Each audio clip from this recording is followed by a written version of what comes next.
నా క్రయధనముకై రుధిరము కార్చితివి, ఫలవంతములైన తోటగా మార్చితివి.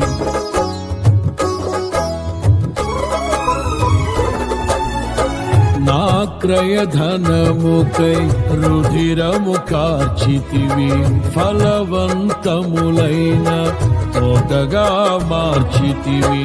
ఫలితము కొరకైన శోధన కలిగినను ప్రతిఫలముగా నాకు ఘనతను నియమించి, ఆశ్చర్యకరమైన ఆదరణ కలిగించి, అన్ని వేళలయందు ఆశ్రయమైనావు. ఎంతగా కీర్తించిన నీ రుణమే నే తీర్చగలనా?